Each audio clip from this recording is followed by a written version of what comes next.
अस्सलामुअलैकुम दोस्तों, science TV में हम आपको खुशामदीद कहते हैं। दोस्तों, आज की इस वीडियो में हम आपको बताएंगे ज़िलज़िले क्यों और कैसे आते हैं।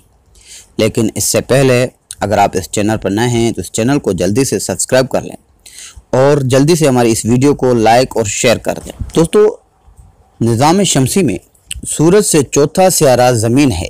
ये आज से तकरीबन 4.5 अरब साल पहले सूरज और निज़ाम शमसी के दूसरे सियारों के हमराह वजूद में आया।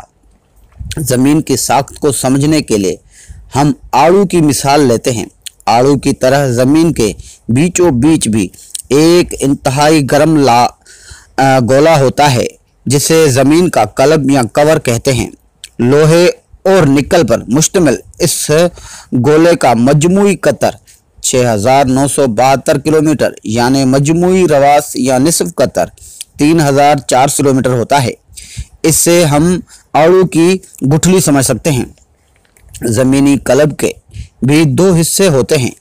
अंदरूनी कलब का निसफ कतर 1,216 किलोमीटर होता है और यह ज़मीन का सबसे मरकज़ी हिस्सा है। इस पर शदीद दबाव होता है। इसका दर्जा हरारत भी लाखों डिग्री सेंटीग्रेड तक पहुंच रहा होता है, लेकिन फिर भी यह ठोस हालत में होता है। इसके गिर्द बैरूनी कलब की पिरत होती है जिसकी मोटाई तकरीबन 2,270 किलोमीटर है। ये भी लोहे और निकल पर मुश्तमिल होती है। इस पर भी शदीद दबाव होता है। इसका दर्जा हरारत भी ज़बरदस्त होता है, लेकिन ये किसी गाढ़े माए की तरह होता है। माहिरीन अर्जियात बताते हैं कि ज़मीन का अंदरूनी और बैरूनी कलब आस्ता आस्ता एक दूसरे के मुखालिफ सिमतों में गर्दिश कर रहे हैं और ये कि ज़मीन का मकनातीसी मैदान भी वक़ूफ़ पजीर हुआ है। कलब के माहिरीन ज़मीन के सबसे मोटी परत पर वाक़े है जिसे मेंटल कहा जाता है। 2,885 किलोमीटर मोटी इस परत में पिघली हुई चट्टानों और बेशबहा धातुओं के वाफर मिकदार पाई जाती है। आपसे आड़ू का गोदा समझ सकते हैं।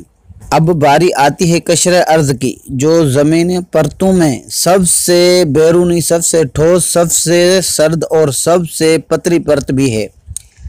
हमारे सारे समंदर, सारे बरे आज़म और सारे जज़ायर इसी पतली सी तह पर वाक़े हैं जिसकी मोटाई सिर्फ 5 किलोमीटर से लेकर 40 किलोमीटर तक होती है। ये समंदरों के नीचे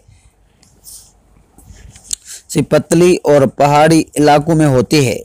इससे हम आड़ू के छिलके की तरह तस्वर कर सकते हैं। इस अजमाली जायज़े के बाद हमें कशर अर्ज़ पर मेंटल को ज़रा तवज्जो से समझना पड़ेगा, क्योंकि ज़िलज़िले आने का ताल्लुक इन्हीं दो परतों से बहुत गहरा है। कशर अर्ज़ और उसके निचले मेंटल का सबसे बालाई हिस्सा मिलकर एक सख्त परत की तरह अमल करते हैं और उन्हें मजमूई तौर पर चट्टानी गिरह लिथोस्फीयर कहा जाता है।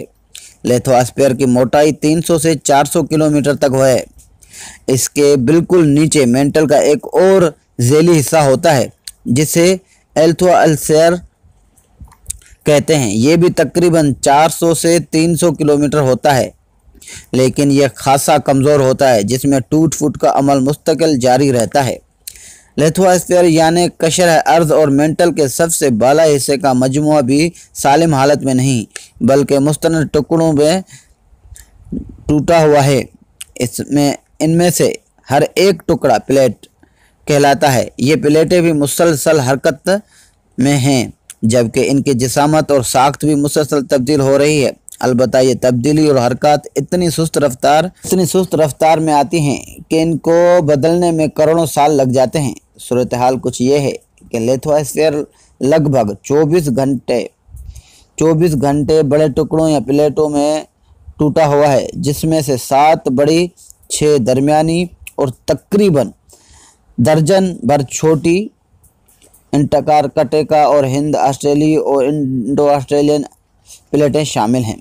दरमियानी जिसामत वाली प्लेटों में कैरेबियन, नाज़का, फिलिपाइन, अरब कोकोर और उस कोरचा के प्लेटें भी शामिल हैं। लगभग 12 छोटी प्लेटें हैं। इन सब के अलावा जहाँ चार बर्तन होंगे वो आपस में ज़रूर टकराएंगे। ये मुहावरा इन बड़े आज़मा की प्लेटों पर भी पूरी तरह सादिक आता है। इनकी तब्दीलियों और टूट फूट, बनने बिगड़ने और हरकत करने का अमल जारी रहता है, जबकि प्लेटें कहीं पर एक दूसरे से दूर हट जा रही होती हैं, कहीं पहलू में तो कहीं रगड़ खा रही होती हैं, तो कहीं आमने सामने एक दूसरे से दूर हट रही होती हैं, कहीं आमने सामने एक दूसरे से टकरा रही होती हैं। यही वजह है कि प्लेटों में टूट फूट और बनने बिगड़ने का अमल सबसे ज़्यादा इनकी हुदूद बाउंड्रीज पर होता है। बल्कि सच तो यह है कि बरआज़मी प्लेटों की हुदूद का तयन करने के लिए पहले ही ज़िलज़लों के मकामात को इस्तेमाल किया गया था। दोस्तों, इस तरह की ज़मीन की तब्दीलियों की वजह से जो है इस दुनिया में मुख्तलिफ शहरों में, मुख्तलिफ मुल्कों में ज़िलज़ले आते हैं। दोस्तों, आज की वीडियो कैसी लगी? वीडियो पसंद आई हो तो शेयर करना मत भूलिएगा।